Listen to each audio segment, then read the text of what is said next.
Hello, loves. Welcome to episode 7 of the Thriving on Etsy series. Today, I have Julio Chavez from the Copy ID joining me to talk with you about how to get or ask for reviews that will help convert shoppers into buyers. Julio, thank you so much for joining us. Can you tell us a little bit about yourself and the work that you're currently doing?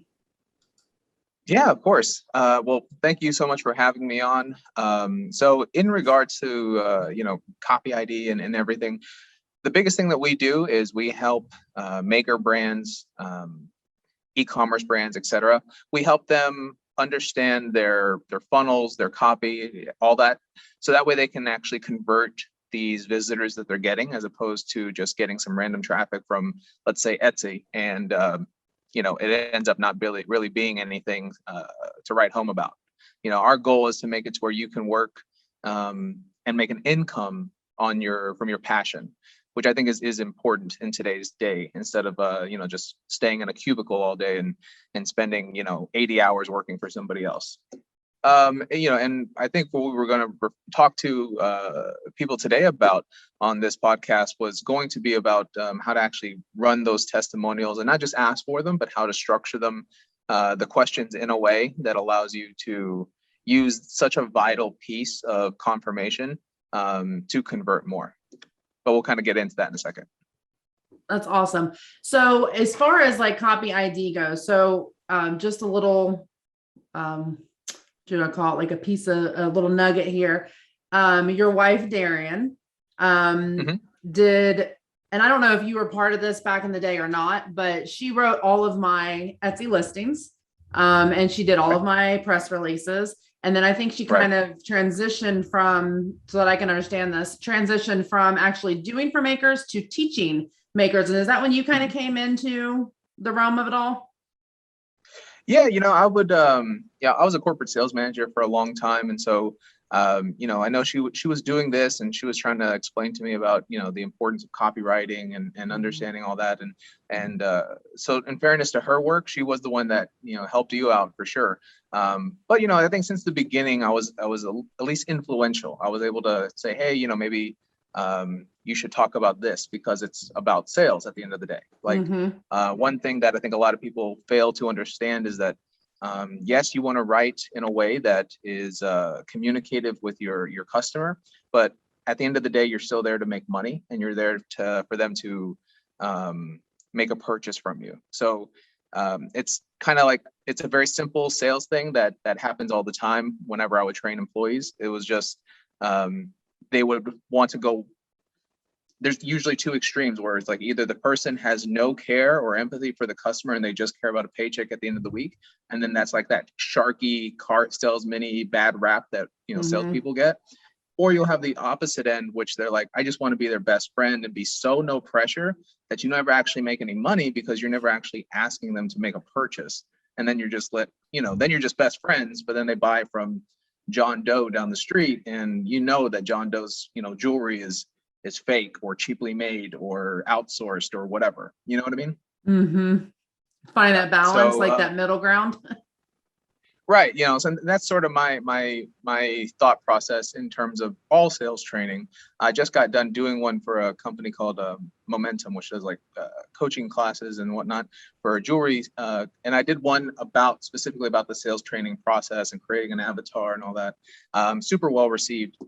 So if you need any, additional information or whatever, just feel free to reach out to me. But in general, Darian was the one that handled it. I came in towards the back end when she started actually coaching and whatnot, because we moved from Texas to Hawaii. And I was like, hey, let me help you out. Let's start this whole, home business thing. And it's been going ever since. We've been thoroughly enjoying it. Darian is also active duty military, so she has taken a bit of a step back in terms of hosting Copy ID and whatnot. But that's largely because, when you're active duty, when you're a tech sergeant and all that, you have other responsibilities, some national security wise and others just being like you have, 400 people that may be under you that need your help, whether, when it comes to writing, applications or, whatever it is that she does, but so it's for right now, it's primarily me. So again, anybody wants to reach out, feel free to hit me up. That's awesome. And I've loved, and thank you for answering that question, because I was just wanting to understand kind of the dynamic of, where it kind of started and how it's grown. It's so fun when you've been in the industry long enough to where you can actually, because we're always evolving and changing, right? Like, and being able Right. to, I met her probably back in 2000, maybe early 2016, but being able to watch everything, evolve and, how things, change and move and you go into it. And then I love that you guys, partnered up and worked together with that, because the point that you made about sales is so incredibly important. And that's a misconception in regards to product photography as well, because you and I talked about this at one point. Copy and product photography are actually very similar in the sense that it's all about attraction and conversion. So providing Right. people with the right information, whether that's visually or verbally, is super important. So let's jump in regards to Etsy sellers. So one thing that Etsy sellers I see a lot of times in groups, Etsy sellers will ask like, hey, I sold, my first couple of products. How do I get reviews? Or can I ask for reviews? Or can I even communicate with the customer? So can we talk about reviews just in general, and how is it appropriate for Etsy sellers to be asking for reviews? And if so, kind of how do they go about doing that? Sure. So when it comes to Etsy itself, it's sort of a little convoluted, and just because primarily Etsy wants the person, they want to be in control. So they'll send Etsy itself, the company will usually send an email asking, for some sort of survey feedback, like rate this seller. That's not good enough for you. The reason why is because even if people enjoy it and like it and everything's going great, as the consumer, I don't understand what it is that you need from me in your business. So what you'll end up seeing, and I'm sure a lot of the listeners are going to already experience this, or they're going to be experiencing this, is they'll get, 5-star reviews, but all it says at the end is like, love it or pretty. And that's just not, that's not enough. That's not enough to convince anybody anything. Like if you just took yourself out of it for 1 second, made yourself completely objective, and you just said, okay, if all I could base my purchase decisions on is a picture of this image, I like it, but I don't know anything about the seller. I don't understand how, well it's made. For all I know, it could be, made in a factory in China somewhere. Like, so let me just look at this. And I look at this review, and this review says 5 stars, and all it says is pretty. Like, how likely are you to make that purchase of that, $400 ring? Like that doesn't, it doesn't connect in a way that says, oh, okay, I trust the seller. Oh, okay, I understand that this is going to, that this is great value. I understand that it's well made. I understand that if I order it, I'm going to actually get it in time for my event or wedding or whatever it is, like, so those are the things that I try to really push in terms of testimonials and reviews for particularly e-commerce brands, but it really works regardless of whether it's B2B or B2C. It's just one of those things that is sort of a lost and forgotten art form. There's people, there's 1.5 million courses and classes and webinars and all that about Facebook ads or, et cetera. But such a vital piece just goes missing. People just say, yeah, add 3 or 4 reviews at the end of your landing page and you're good to go. But it's like, well, what should the reviews say? What should they talk about? Why should anyone care? Should we, what sort of images should I use? What sort of customers should I use? And this is where reviews themselves tie into even something as simple as like your customer avatar, like the demographics behind it and all that, like understanding who is purchasing so they feel represented.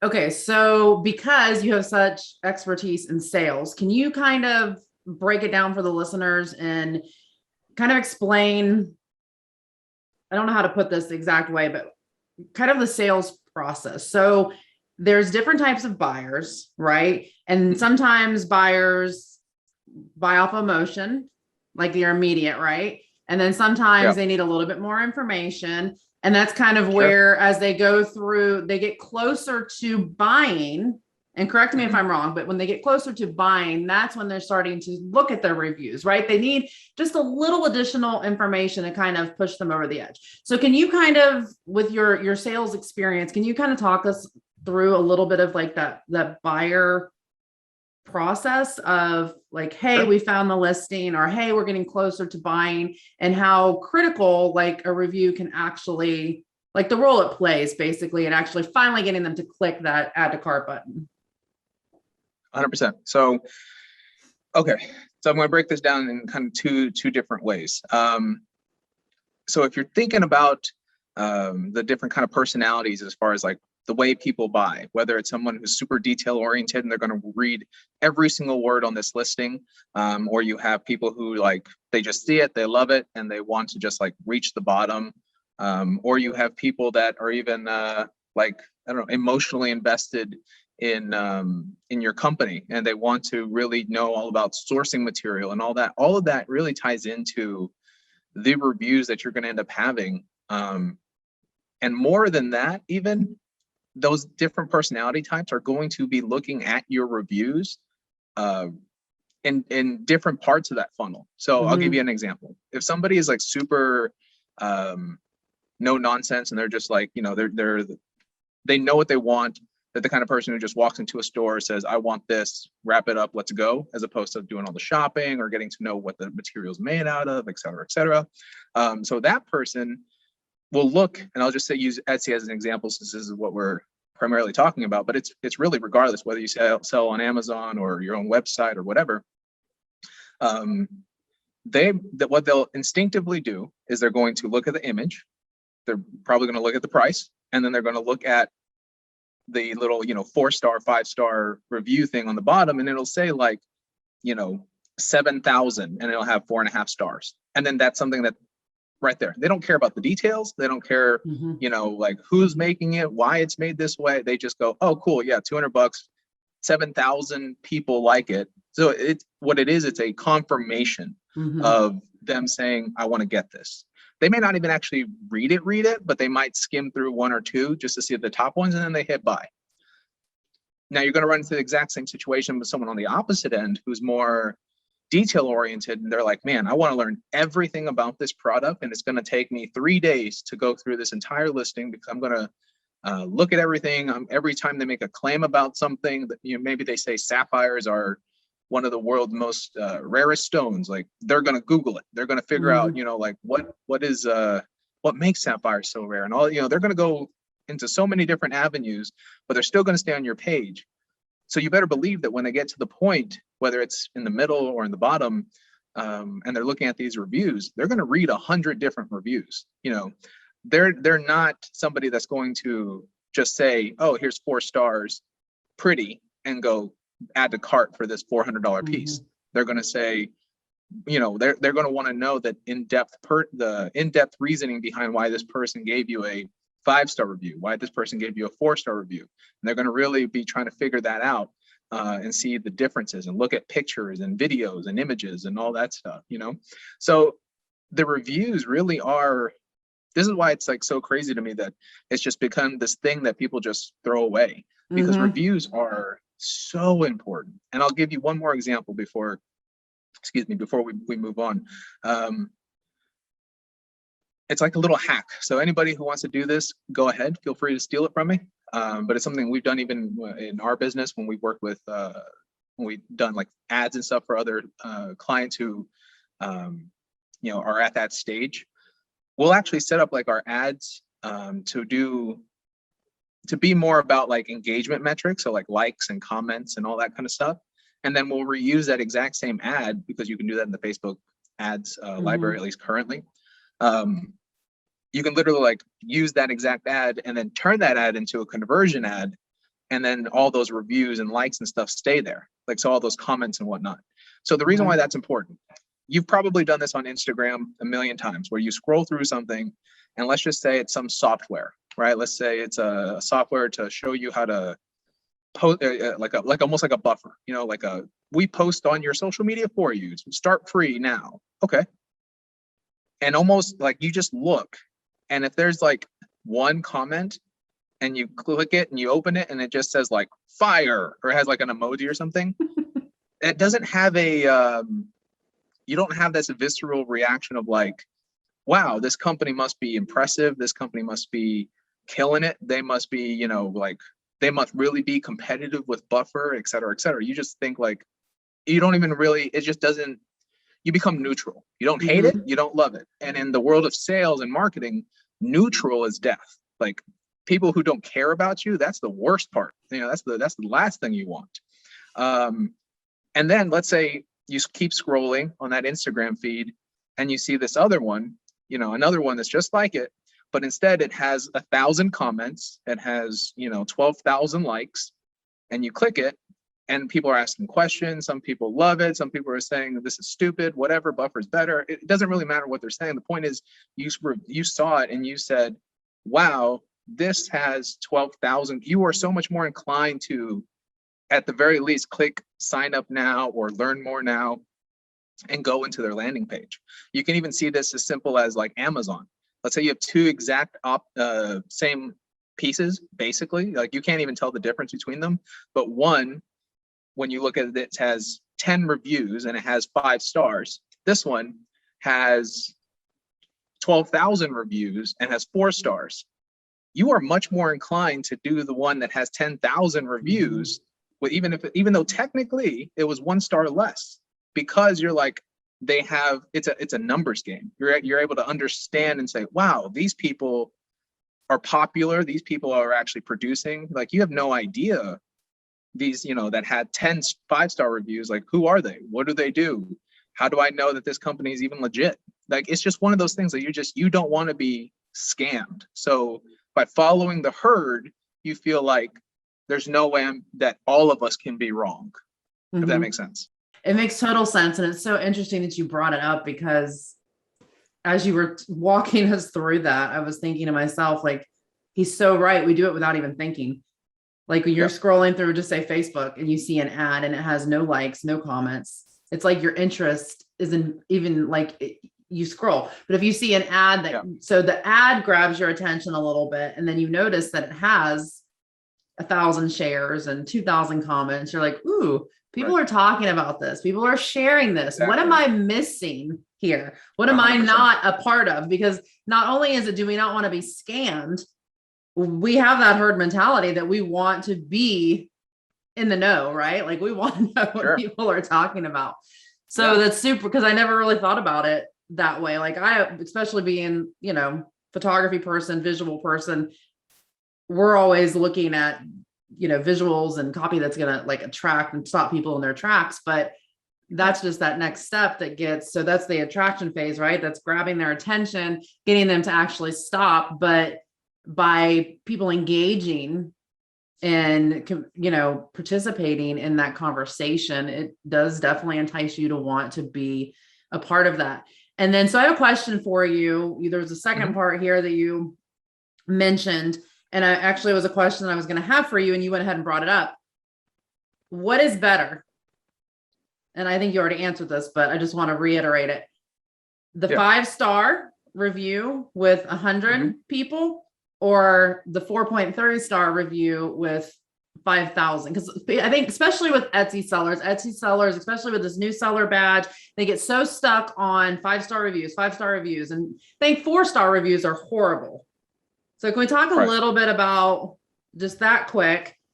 And then I want you to get into how we go about getting these awesome testimonials. Sure. Okay. So in a perfect world, we would all get 5-star reviews all the time, right? I think the issue with that is, I think the issue that most Etsy sellers have is when the feedback isn't necessarily pertain to the product, but instead maybe the box was crushed when it arrived, and it's like, well, I have no control over that. Why are you rating me, right? Or maybe somebody had an issue with the chain. I'm just using a chain as an example, and you say on your thing, you go, no refunds past 72 hours of receipt or something like that, right? Let's just throw a random example. And then it's been 5 days, and then they message you saying, I want a refund. And you go, well, no, because of my policy. And then they leave you a bad review. And I've seen that tons of times. There's a place called Reddit. I don't know if you know anything about it, but there's a lot of, you can go to like subreddits for Etsy sellers and all that stuff. And I've seen so many people having issues with this. And so the one thing I will say, because there's certain things that you can control and there's certain things that you can't control. The things that you can control, you need to handle with care. You need to be customer focused and customer centric, because those reviews matter, right? And so basically what I'm saying is, don't get so tied up in the money that you're just like, I'm going to lose this customer and I'm going to have this bad review on my record and all this stuff because I didn't want to, because she's 2 days late from asking for a refund. Like, do what, it's that golden principle, right? Where it's like, do unto others what you would like to be done to you. Like, take care of them first, because one customer, when you have good experiences, a customer might maybe give you a review. When you give a bad experience to a customer, they're going to tell everybody and their mom. They're going to post it on Facebook. They're going to post it on Twitter. They're going to make a TikTok video saying how crappy this product is or how terrible you are as a person. Like, they're going to tell anybody, especially in today's day and age, where they can have access to that. And suddenly one person's a bad opinion about you can be spread to thousands or tens of thousands of people. So the best thing you can do is stay customer service centric and take care of them. So that's just it's like a little off the wall thing. So but to answer your question, if there was like 100 5-star reviews and there were whatever it was that you said, 1,000, maybe 4.3 star reviews, the person with 1,000 4.3 star reviews will, and this is like not even debatable, will get more sales. And it's part of that part of the reason why is because not only the review part, but because of the amount of purchases and the amount of content that's being pushed to them. Etsy, Amazon, all these people are going to algorithmically, man, that's a hard word for me, showcase their products above yours. You know, above the person that's at 100 reviews, even though they're 5 stars. So, it is a numbers game to some extent. So yes, reviews are good, or reviews are necessary. 5 stars is ideal. Obviously, we all want to be excellent. Sometimes it's out of your control. Sometimes it's in your control and you actually sent out a product that had a defect. Like, there's a million other things that can happen. So you need to swallow that a little bit and not just delete or try to tamper with reviews that are less than ideal. Like, take care of it, reply back, let people see that you are actually talking to the customer and you're saying, I'm going to handle this, I'm going to deal with it, because people will see that you had a good response, as opposed to replying back and saying tough crap, it's on my policy, get out of here. Because then people are going to say, okay, anytime I buy from this person, if I have an issue with it, they're going to tell me the same thing. Does that make sense? So it's sort of a two-part answer. So you're not only saying, so I talk about this in regards to a lot of things, in businesses in general, but computers, algorithm, artificial intelligence, like, it's all becoming very, very, very smart. So you're talking, and I want to just ask this question because you brought it up there a little bit, but you're talking about getting seen more just because we're going to be ranking based on more sales, right? So we're not only dealing with, I talk about robot versus human, right? So passion versus like what's actually like, there's only so much in our control. Like, we can connect with the customer, we can, communicate with them, but in regards to other aspects, computers are becoming smaller, the algorithms, artificial intelligence, all that is becoming smarter, and it's taking away some of that control. So on a computer side, more reviews are always going to help you rank. But when you're looking at like the human person who sees large numbers versus a higher star rating and smaller numbers, what makes people connect more with that quantity versus like the higher star rating? Does that make sense? Is it just the simple fact that there's more activity with it, so more people reporting on it, or more testimonials? Like what attracts us as humans to, because I want people to understand, because like I said, Etsy sellers in general, just they get so disappointed under that 5-star aspect. And I think it has to do with the handmade aspect of it. We put so much into our products, sure, right, that we do take it personal when somebody has something bad to say.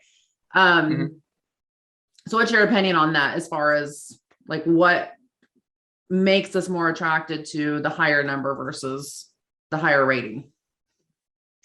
It's just, to be honest, it's purely from biological ancestry. It's just how our brains work. It's as you were mentioning, it's that tribe mentality. It's wanting to make sure that you are ahead of the curve, that you're not. And it's also what I was saying in terms of the negative, where you don't want to be scammed. You don't want to, lose your money, your hard-earned money. You don't want to do all these things. So you want to ensure that you are getting the best possible outcome, if you look at it as a risk to reward ratio. Now, who doesn't really have this issue is like Walmart. If you go to Walmart's website, even if it has no reviews on a, whatever, a bench press or whatever it is, trampoline that you're looking at, you'll still buy it. The reason why is because it's a trusted source already. It's walmart.com. You clicked it, you bought it, and like, okay, it's available for pickup right now. I can go and get it. And if I don't like it, I can go back and I can yell at the customer service. Like, you know that you have a form of control. But when you're going on Etsy and Amazon and stuff, you have no idea where these companies are located. You have no idea, are these people real? You don't even know to be honest with you, and this is becoming more and more prevalent, you don't even know if the reviews are real. I think Amazon got in trouble with that recently, where there were some manufactured, reviews from robots, just that people just paid to get some 5-star reviews to try to game the system. And in relation to the algorithm, it's one of those funny things, because it's like both incredibly complicated and, like you were saying, just keeps getting smarter and smarter, and also incredibly simple. And what I mean by that is, it's almost like I like to think of it kind of like you were talking about, like in terms of a human. Like if you like kept going down like microscopic levels of a human, like then yeah, we are super complicated. When you start looking at red blood cells and how arteries work and what's connected to what, and neurons firing and all, like we are incredibly complicated. But then if you just said, hey, are you hungry? Here's a burger. It's like, yeah, I want a burger. Like it's also like, we're also not that complicated in a macro level. And so when you think of algorithms, I like to, you got to think of them from a macro level. Like, don't get too stuck in the weeds, because yeah, there are things that we can't control. However, the testimonials, the comments, the likes, all these things are things that, although we can't force people to do it, we can do things that allow for more engagement, that allow for more feedback. And then as you comment and people reply to your comment, you're starting that snowball effect. Humans and AI in this way are very similar in terms of, you see all these comments, AI is doing the same thing. So I heard the other day somebody goes, well, the big problem with Facebook is purposely showing you inflammatory information, and that's what's ruining our country. Okay, that's actually not true. Like, that's not how the algorithm works. Are they going to show you inflammatory information? Yeah. Why though? If you think of it from a macro level, it's purely because at the biggest scale, the algorithm is based on ones and zeros. And basically it's based on, did this person interact or did they not? Did they scroll right past? So the things that are getting us upset and annoyed, and they're making us, the algorithm saying, did this person look at this for more than half a second? Yes, based on your scrolling, whether it stopped on your screen or not. Did this person make a comment? Yes, well, there's 5 points for that. 1 point for, did that stop the scroll? Did this person also throw a like or some sort of reaction, mad face, whatever? Yes, there's 3 points for that. So like that one post, now that algorithm is saying this post, it doesn't have any idea what's in the post, but it's saying this post, whatever it is, people tend to have some sort of emotional investment in, so I'm going to showcase it more. And that's it in a nutshell. And so that's why it's like, when you have, whether it's ads, organically on your social media, whatever, when you have the ability to stop the scroll through awesome photography, when they can read your stuff and actually want to click over, which is going to be another metric that the algorithm looks at, like, did they actually go to this website that pointed to something? And if you can do all that and get some sort of reaction, positive reviews, hopefully testimonials, people asking questions, and you responding and doing all that stuff, the algorithm is just going to continue to push your stuff, because all it sees, it's not reading everything. It's not trying to figure you out or hate you or love you. All it sees is this thing had a lot of interaction. That's it. Or this thing did not get a lot of interaction. The thing that doesn't get a lot, they push to the bottom. The thing that gets the most, they push to the top.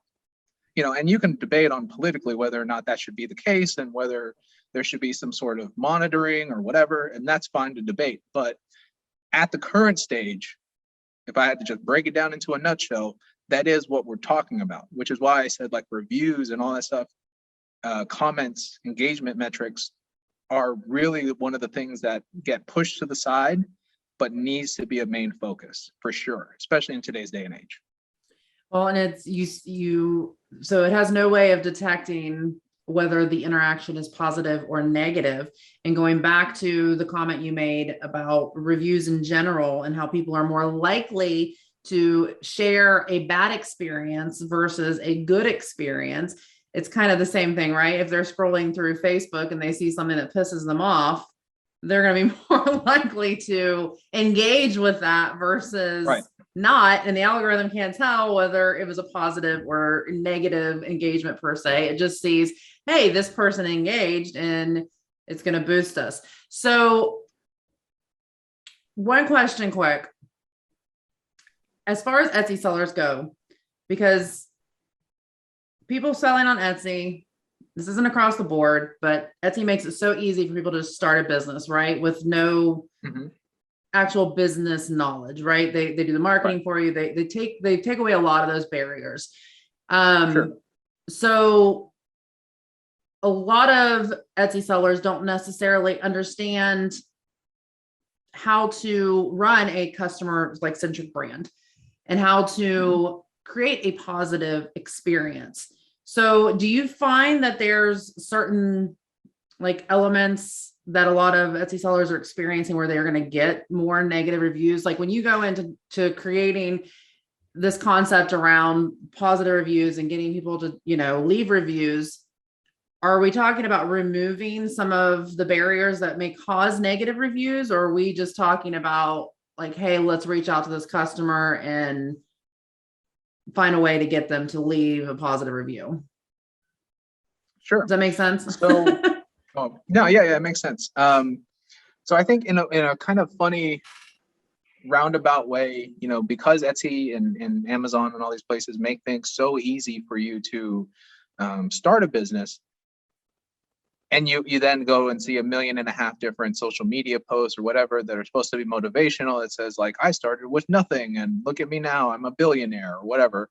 You go like, okay, cool. What you don't understand is the amount of knowledge that you need to really have a good business that continues and is actually working with you and for you, and the amount of hustle and stuff and dedication that you're going to have to put forth. It was something that kind of resonates with me on that is real estate. Like, I've been getting my real estate license here in Nevada. And one thing that really made me think was, so many people, it's really no different than having your own business, because 80% of people fail in the first year. And it's because they have no idea. They thought, let me get this license. And then once that's the biggest thing they thought. Well, let me get the license. Once that happens, then what? How are you getting traffic? How are you getting people to buy? And these are all the same situations that you're going to run into as an Etsy seller as well. So you really need to, before you start or while you're starting, and for those of you that are struggling right now, you can kind of backtrack, and you need to take a step and start learning, right? And not just look at random posts and say, well, I'm going to try to just, read a bunch of free blogs and hopefully I'll figure it out. Because the problem is that you don't know what you don't know. So you don't understand the structure behind the business. You don't see from a bird's eye view, how you're treating your customers, or what sort of copy is ineffective because maybe you're holding on to that money so tight because you don't want to feel like you're the one getting screwed over, for lack of better wording, that like I outright refuse to do free shipping. Okay. Or I tons of times I've been talking to people and they go, I don't do discounts. I go, okay. So what do you do for promotion? And they go, well, I do, BOGO, free shipping. And then they name off like 7 other things. I give them a free gift. I give them free washcloths, a jewelry kit. And I'm like, every single one of those are discounts, because all a discount is, in when you think about it, is you're making anytime a profit, your profit margin goes down, right? So anything that you negatively affects your money is a discount, however you want to look at it. So when people go, well, I read that this lady doesn't, says that I should never discount. Okay, that's fine. But then you need to understand, like, how are you building that brand then to where you don't discount? Or what are you doing on the outside that allows you to do other things besides discounts that are still affecting your bottom line, but keep your brand elevated from a monetary standpoint? So what I mean by that is, for example, like Gucci. Gucci isn't sending coupons in the Sunday newspaper for 30% off a purse. It's just not happening. They have a certain brand elevation. That being said, they do things for their customers that still affects their bottom line, whether that's champagne, whether that's one-on-one individual salespeople. Like, those are all things that they have to spend money on. But the idea behind it is that you're not asking for a discount because you have this elevated brand. But it's just another way that they handle it. It's effectively a discount without it being a discount. It's a discount in terms of, like, almost like service as opposed to monetary. So for those of you that are like, I want a high-end brand, great, perfect, do it. But then let's figure out how we can make this into like a white glove experience, whether that's in terms of how it's shipped or the boxes that it comes in or whatever the case may be. But I'm sorry, I think I went off the rails there. That's okay. Can I mention something quick though? Yeah. I love when we digress.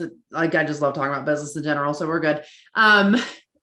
I like to associate that. I know you're talking about discounts, but more so just value. And some people use the term value proposition, but one of, I can't remember the name of the book, but you talked about, like, you don't know what you don't know, right? And I told my husband at one point in time, like, as we're learning, you're working with different coaches, or you should be. And we are taught as coaches to create a system that worked for us. Yep. And our system that worked for us is not the end all be all. And the sad thing about a lot of coaching programs out there is they don't teach the principles behind the actual like concept of running a brand or a business. They teach a method that worked for them. So the principle never necessarily comes into play. They're just talking about the specific method that was beneficial for them, which won't always work for everybody. But one of the big things in this, so I went in search of like the concept, like, you don't know what you don't know.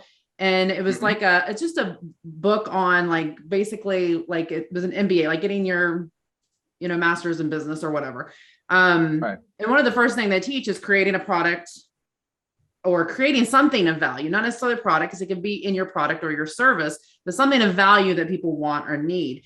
And value can come in so many forms. So I just wanted to kind of put that out there, because sometimes hearing things differently, like you're talking about discounts or all that, but just any way that you can add value, whether that's with your actual physical product or with your service. But yeah, we did digress there a little bit.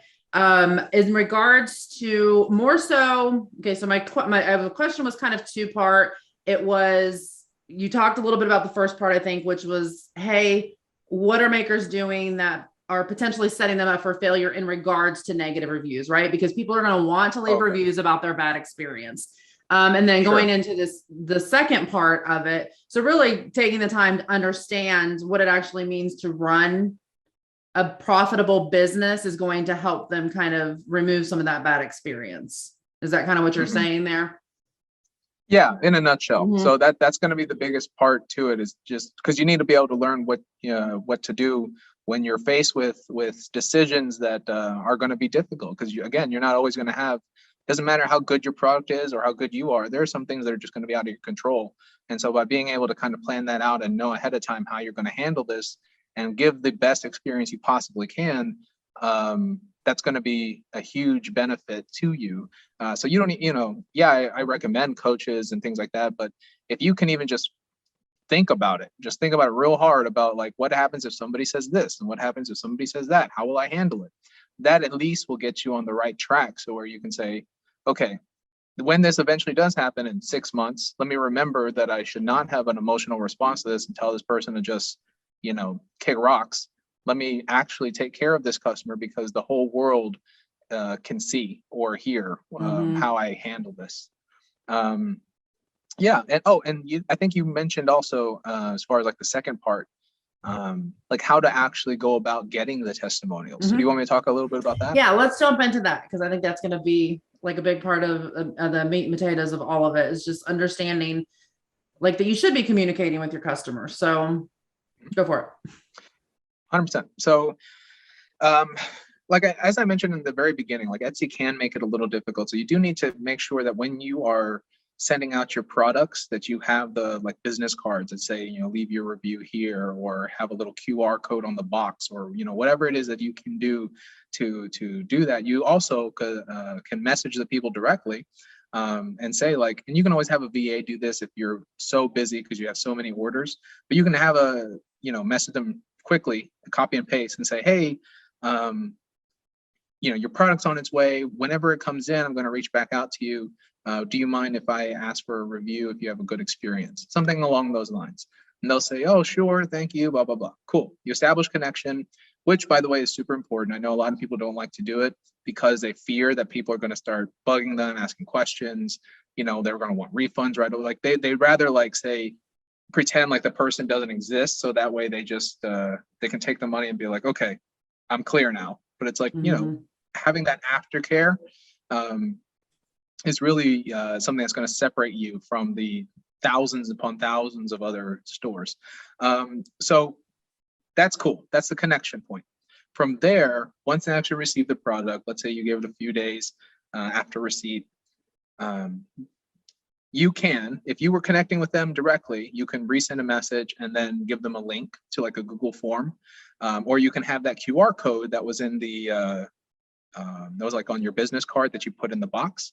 Maybe that QR code or the link that's on the business card directs to the Google form. And I say Google form, there's a bunch of different places, SurveyMonkey, all that stuff, but Google is free. It's not like incredibly pretty, but it's also not ugly. It's just very simple, very straight to the point. So it's another free way that you can kind of utilize their service. So, let's say you put it to Google Forms. Now on the forms, you want to ask questions that direct a response that you want. So what I mean by that is you don't want to have non-open-ended questions. So you don't want to just say, was your experience good? Because that's a yes, no. We don't want those, because what can you do with that in terms of a testimonial? You're going to take somebody in, on your review and just put, Laura says yes. Like, well, that doesn't do anything for you. So what you want to do is say like, what was the thing that you loved most about your experience? Because they can't say yes, no. That doesn't make any sense to answer the question. But what they can say is, I loved how blank took care of blank, or I love how quickly this got shipped to me, or whatever. Fantastic. Now, I suggest don't make it like 15 questions long, but you do want to come up with like maybe your top 3. Usually the 3 things from my experience that people have issues with is delivery, how quickly it gets actually delivered to you, price. So you need to have a questionnaire, again, an open-ended question that has something in relation to value. And then, what was it? I said delivery, price, and then, and then like the actual avatar itself. So like how did this help you? You want to talk about like the desire aspect. So it's not just like pretty, this is pretty. You want to understand the consumer. So in that, for example, using that question, instead of just saying, do you like it? or even saying something like, what do you like about it, which is open-ended, is not good enough, because they might just say it's pretty, right? You want to say like, how did you feel putting this on? Something like that. Make it a little on the woo-woo side, because by doing that, they have to actually have a thought process, and they have to say, when I put it on, I looked at myself in the mirror and I was floored.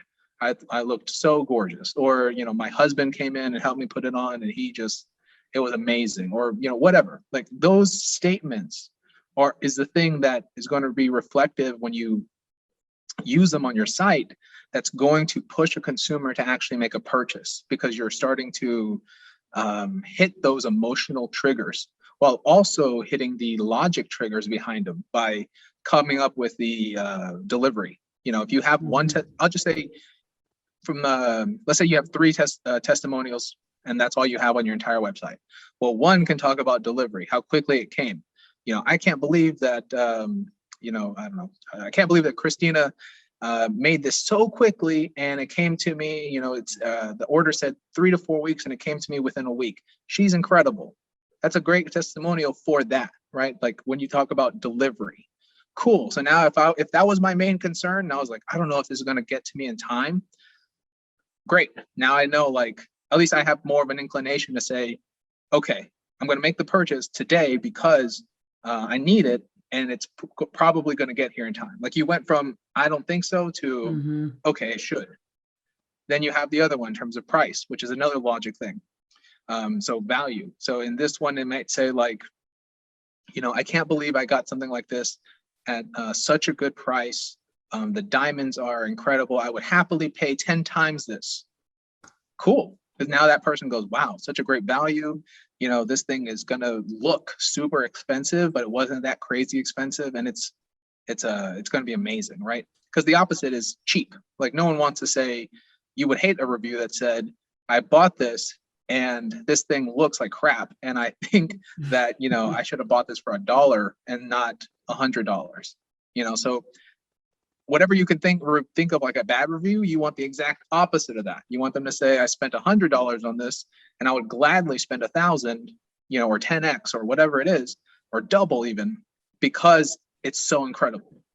And then those are like the 2 biggest logic ones. And then the last one being something emotional, something that delves into their character, who they are, what they want to overcome, anxiety, depression, self body images. Like, all those things are triggers that people can say, like, I felt, less anxious. I felt, suddenly my day got so much brighter. Whatever it is, like, those are emotional triggers that make your buyer say, wow, this person is like me. And then they can purchase from there. And this is so back to the communication side of it. So I think a lot of Etsy sellers, Etsy sends out like, thank you for your order. Etsy sends out your item shipped. And a lot of Etsy sellers are like, oh, Etsy does that for me, right? There's so much value in communicating with the customer yourself. Not only are you getting to know them. So a lot of stuff that you're talking about is learning. You mentioned it as like your avatar. Ideal customer, dream customer. You'll hear it mentioned all different kinds of ways, but getting to understand them and the way that they think. And a lot of times when you start at Etsy shop, there's different ways you can approach this. You can create a product for a very specific person, and the way you market it attracts that person, right? Or over time, especially since you're starting in an Etsy shop, with not having to do a lot of the business side of it, over time that evolves. So by communicating with customers, you start to notice, what are the questions that they're asking me? What are the objections that may be coming up? What are some of the things that they're asking for, they're requesting? And you kind of allow that to evolve over time. I kind of lost my train of thought where I was going with this.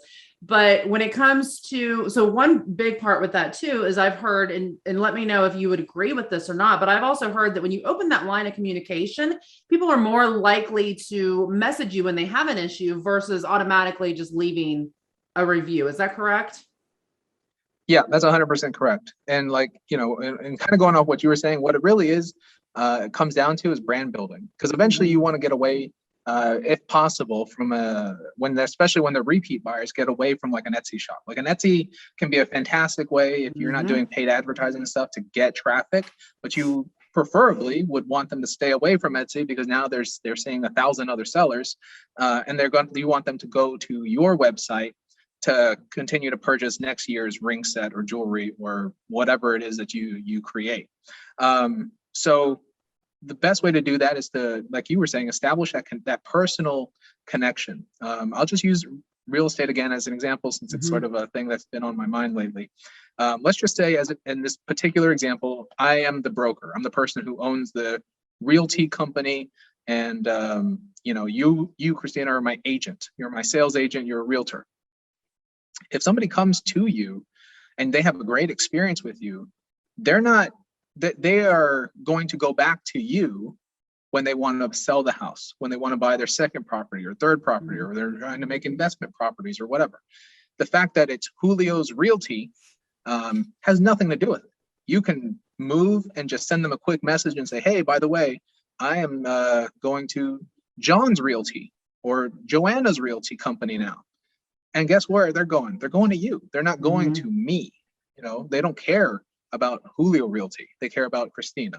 And so that is the importance of building that brand when it comes to your own personal business. Like, forget Etsy. You want to get away from Etsy. They're good as a stepping stone, as an introduction piece, as a way to start, build your business.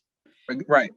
But then you want them to be going to you directly as the person that they go to when they think of, I want a ring, I want a bracelet, I want this, I want that, or their husband or boyfriend or spouse or significant other or lover, whatever, says, I want to go to this place because I know that she likes or he likes the jewelry here. I thought you were going to take that in a totally different direction. I thought you were going to say, this is like Julio's like business, right? And I'm an agent for you. And eventually my goal one day should be just because I personally am like, why does everybody not own their own business? Like, who would want to work for somebody else? But in my mind, I thought you were going to go in the direction of eventually I should have Christina's broker business, right? Which is kind of the way that I look at it in regards to Etsy. Etsy is a great place to start, but you want to build your brand on your own land, meaning you want to own your brand, you want to own your space, and you do not own your space on Etsy. But when you can have that Etsy traffic come in and you can communicate with that customer, you can build a relationship with them, and then you can somehow get them, when you move beyond Etsy and you have your own website, you can get them to become a return customer. And that's where a lot of that, the communication is just so important on so many different levels. So my next question for you is, you talked about the Google Sheet, and that was a great way to like get potential testimonials that you could, it's a Google form, right? Google form. Google Forms, yeah. Yes. Where you can ask the questions, they can answer them. You can in turn put those on your website. You can in turn put those on your social media. It's great just, to get constructive criticism, right? To understand what your customers 100%. Want. But there's really no way that you can utilize that form in regards to actually leaving any kind of feedback on Etsy. Like, they would have to go to Etsy specifically and leave that review, right? Yeah, correct. Okay. So what you could do is, if you're using that as the outreach, an easy way to do it is have them fill out the form. And then usually the form will give you some sort of like condensed version of like what, quick answers.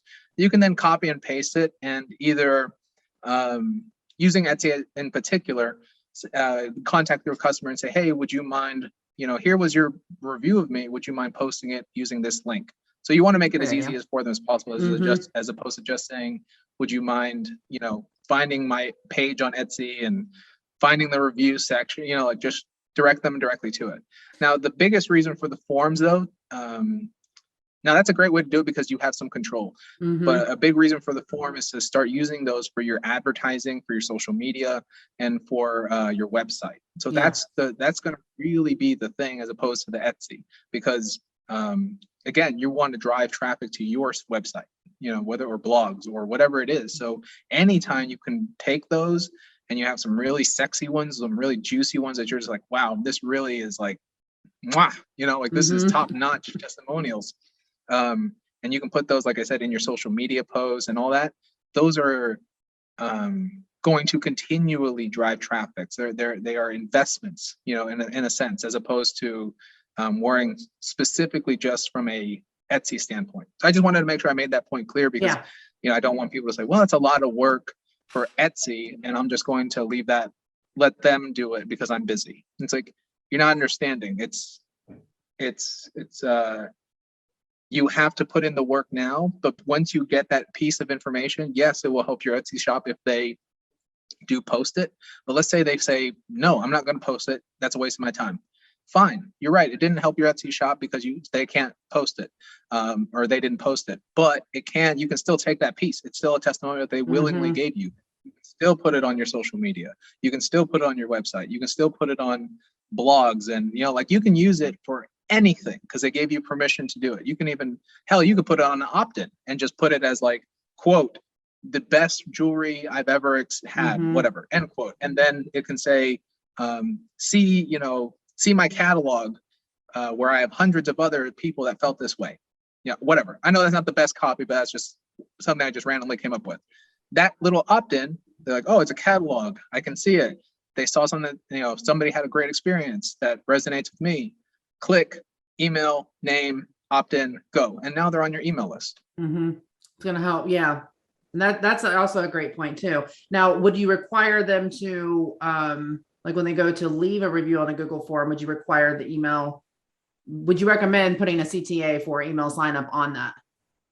Yeah, I think in the Google form, the first two things, which are mandatory, is like first name and email. Okay. Yeah, I don't use them. I can't remember 100% if it's mandatory. I think that's right. Make it mandatory. Okay. But I probably would, just so you have the ability to do that.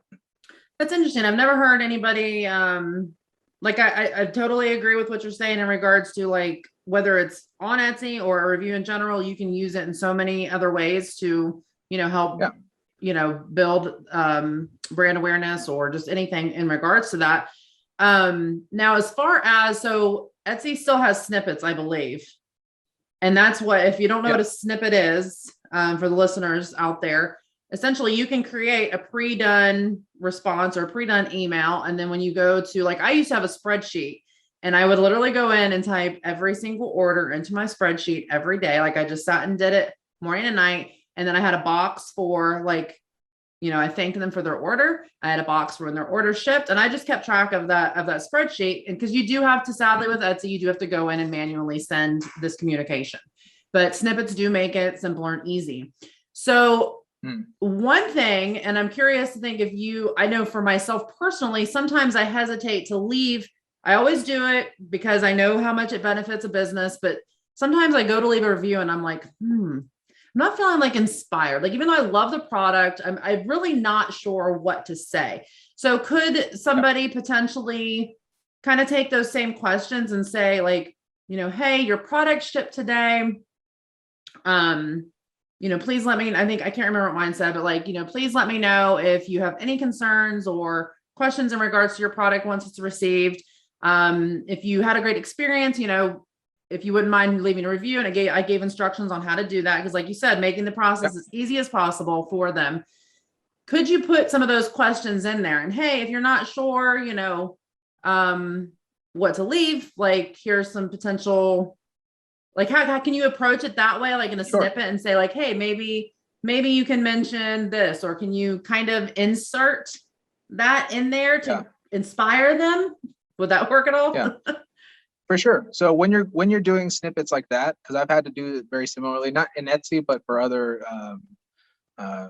sales techniques, you can almost force a certain sort of testimonial by doing it that way.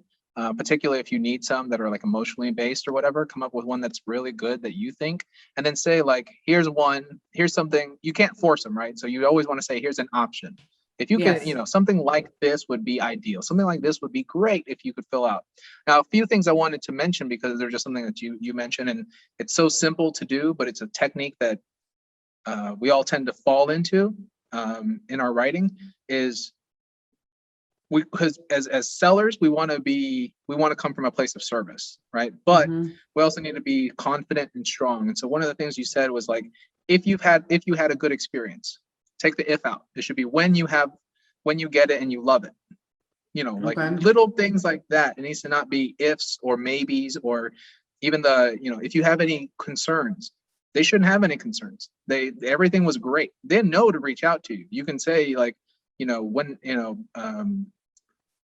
I love, when this arrives, and you fall in love with it, feel free to reach out and let me know.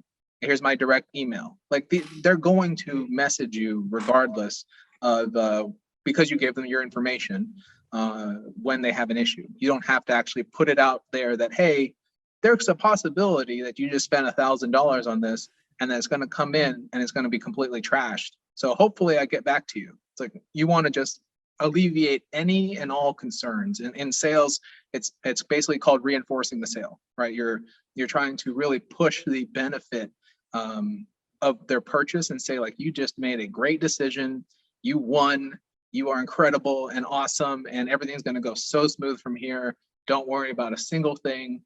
I'm taking care of everything. I'm going to deliver this to you on a golden platter. Okay, that's great advice.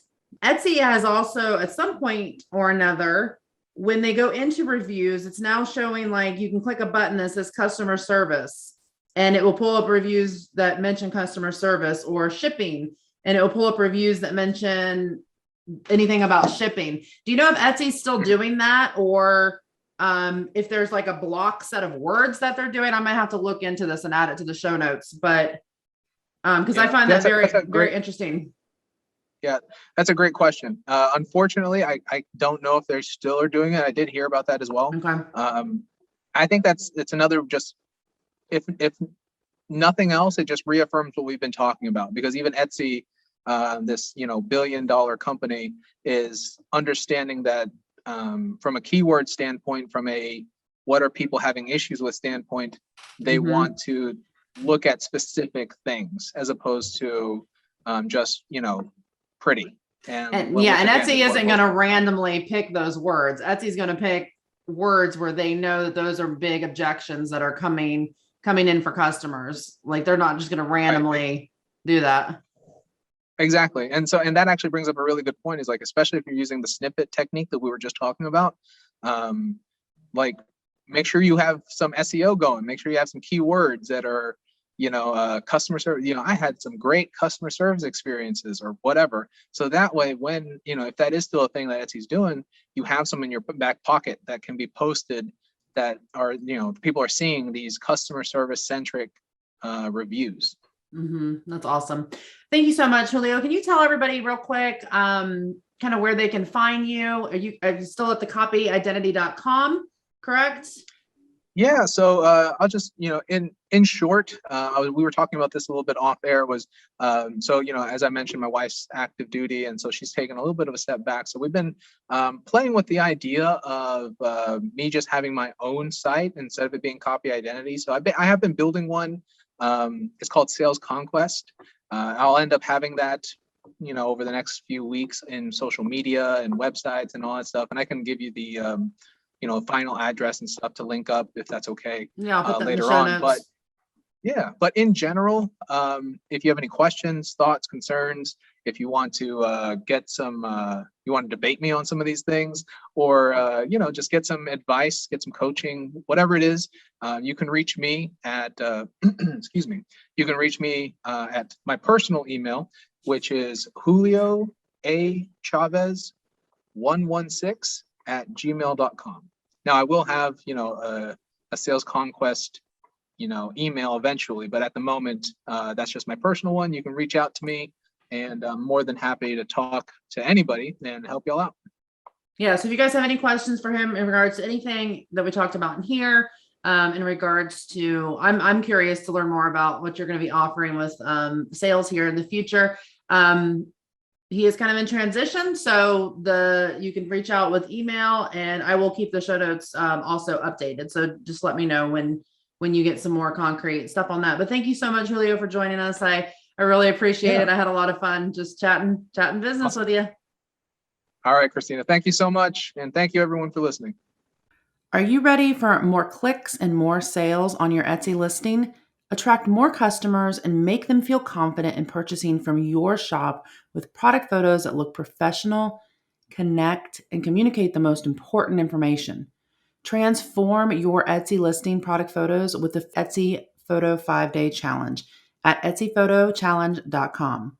That's etsyphotochallenge.com. Please take the time to like this video if you found it useful and hit that subscribe button if you want to learn more about creating visual content for your handmade business. Handmade is you.